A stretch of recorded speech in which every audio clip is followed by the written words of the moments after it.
Please. Help me. Her voice suddenly came from the back door of the house. As I was processing this, she appeared with a pale face, swaying slightly. Why? You were just... Yes, the mother-in-law had passed away and had been cremated the day before. What on earth is happening? She slowly beckoned me, and my back was drenched in cold sweat, my mouth dry with fear. Is this a dream? Terrified, I squeezed my eyes shut. My name is Eleanor. Until I met my husband Paul, who is 3 years older, I had no luck in love and led a lonely, work-centered life. When I fell ill and went to the hospital, the doctor who attended to me was Paul. After that, we kept bumping into each other in town and at the supermarket, and we naturally started talking. With his approach, our relationship progressed quickly to marriage. However, living with his parents was unexpected. His father Dean was the director of the hospital where Paul worked, and a strict man devoted to his job. On the other hand, his mother Arya was gentle and kind, welcoming me warmly. If Arya is here, maybe I can manage too. Becoming a housewife at my husband's request, I decided to try my best with Arya's guidance. I want to have children as soon as possible. Ever since we got married, Paul had been saying this almost as a mantra. Thinking he would make a doting father, I also made efforts to prepare my body for pregnancy. 2 years later, we had a long-awaited baby boy, whom we named Logan. Eleanor, thank you. Thank you so much. In the postpartum hospital room, my husband cried with joy. However, once we were home, he admired Logan from a distance and did not participate in childcare. Today is your day off, isn't it? Could you feed Logan while I hang the laundry? That's your job, isn't it? If I do the childcare too, what's the point of you being here? Laughing, Paul returned his gaze to the TV. At first, I thought he was joking, but it turned out he wasn't. It started when Logan began crying at night. I can't sleep because of the noise. Make him stop crying quickly. He yelled at me while snapping at the crying Logan. Startled by his voice, Logan cried even more intensely, so I took him to the living room to soothe him. But he wouldn't stop crying, and as I was at a loss, Paul drove us to the entrance. Don't come back until he quiets down. If I become sleep-deprived, many patients will be inconvenienced. You're his mother, so get a grip. Feeling like he was talking about someone else, I could only sigh. This is too much. While soothing Logan, I rubbed my sleepy eyes at the nearby park, and Arya came to check on us in her nightgown. Are you okay? I'll take over, so take a little rest. I'm sorry. Thank you. For me, who was rebuffed by Paul, Arya was the only one who understood. Thanks to her help during the tough nights, I managed to get through it. But the difficulties continued. When Logan started eating solid food, Dean began to strictly manage our household finances. You've been spending too much lately. Aren't you living too freely on someone else's money? Indeed, expenses had increased for Logan's clothes, diapers, and food. Plus, since Dean and Paul disliked frugal meals, I had to prepare a variety of dishes, which cost money. But we weren't living extravagantly. Rather, the household was strained by Dean and Paul often drinking out late, claiming it was for work. Still, they refused to change their behavior and started cutting back on the money they gave us. Since you're only doing housework, we don't need to give you extra money. Exactly. Even if your clothes are worn out, you can still wear them. You don't deserve any luxuries like we do. Paul laughed and agreed with his father's harsh words. For them, drinking out was more important than supporting the family. But we're already making do with very little money. If you cut it any more, I'll have to reduce Logan's meals. Then stop eating yourself. Are you prioritizing your own appetite over your child's? I had no words for Dean's cold response. As I was speechless, Arya gently placed her hand on my shoulder and stepped forward. That's too harsh. Eleanor is always working hard for the family. That's natural since she stays at home. Isn't it presumptuous to think she can be equal to us without earning? Dean's words were accompanied by Paul's nod and smirk. The kind, gentle face Paul once had was gone.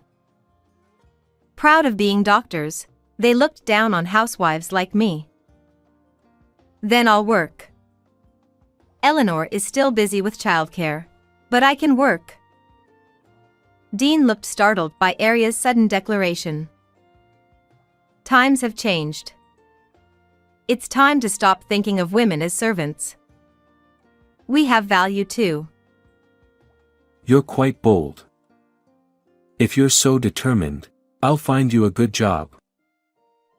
Dean exchanged a smile with Paul and left the room.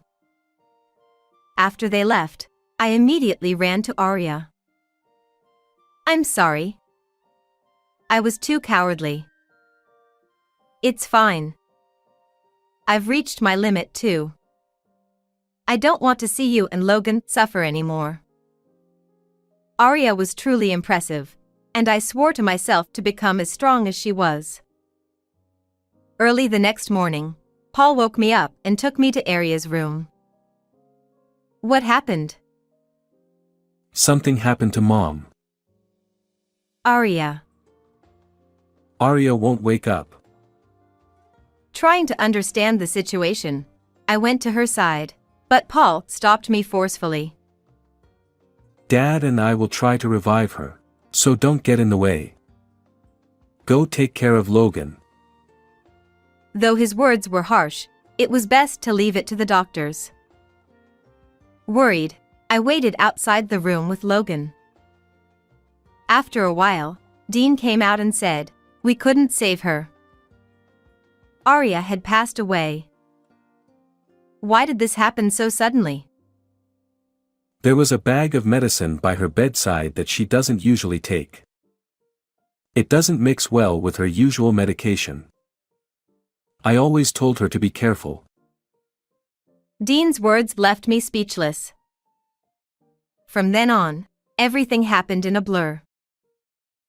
Dean arranged the cremation without a funeral. Even when I protested, Paul intervened to stop me. Stop being selfish. Mom was old. Accidents like this aren't rare. Even so, not properly sending off your own mother. Is that really okay with you?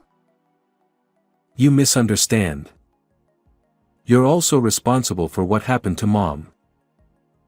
Shocked by his harsh words, I couldn't believe my ears. Why would you say that? You pushed housework and childcare onto her. That must have added to her stress. I was so shocked by Paul's words that I couldn't do anything. Seeing this, Paul, unusually, took out the trash. While I was in shock, Dean efficiently handled the procedures, and I couldn't properly say goodbye to Arya. I wasn't even allowed to attend the cremation. Dean did it alone. From now on, you'll do all the housework. No more slacking off. Dean's cold words deeply wounded my still grieving heart. The day after the cremation, I was still feeling down, but Paul and Dean cheerfully talked about going to the insurance company. Dad took out life insurance on Mom. We're going to talk about it, so make sure to do the housework properly today. Once we know how much the insurance payout is, let's have a lavish meal tonight. Ignoring their insensitive conversation, I continued with my chores alone. About an hour after they left, I heard a noise from the back door. "Please. Help me." Then I heard Aria's voice, even though she was supposed to be dead. Am I hearing things? Thinking that, I went to check and found Aria standing there. What? How? I was so shocked that I couldn't speak. Aria had been cremated the day before. Then, who is this? As I thought about it, chills ran down my spine. Come here. Noticing me, she beckoned me over. My legs trembling, I slowly walked towards her. Aria. When I asked, she confirmed Paul and the others weren't around and nodded firmly. I have to tell you something. Please listen before they notice.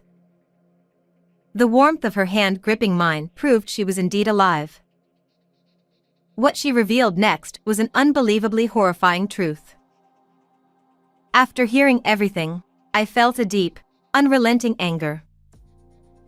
Don't worry, I'll help too. This is unforgivable. My mother-in-law left to hide again, and as I watched her go, I resolved to take revenge on them.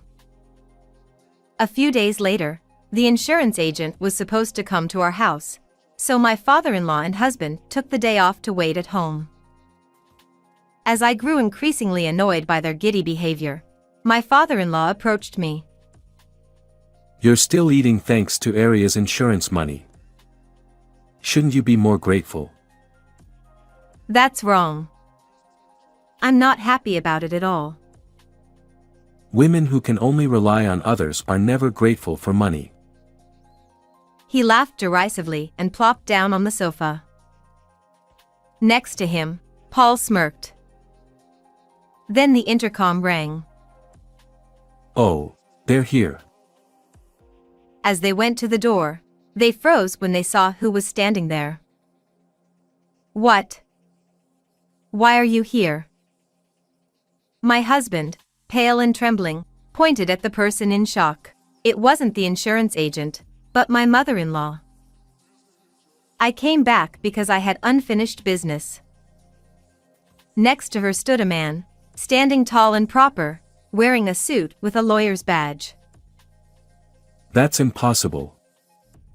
I checked her pulse. It had completely stopped. He was more flustered than I'd ever seen.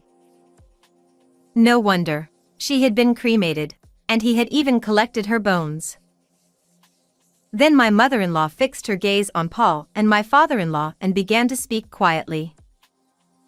You switched my regular medicine, didn't you? I noticed something was off immediately. She started to recount the true story behind the incident. It was my father-in-law who switched her usual medication with something else before she went to bed. I haven't forgotten how you laughed in my ear as I was suffering, unable to speak. I don't know anything about that. It's all lies. As my mother-in-law pressed him, he backed away, overwhelmed by her determination. I checked to make sure. And we had a cremation ceremony. Why are you here? Maybe God saved me? That night, her heart had indeed stopped. After my father-in-law's final check, she was taken to the funeral home, where miraculously, she regained consciousness. You must have adjusted the dose so that you could deny it if the police investigated.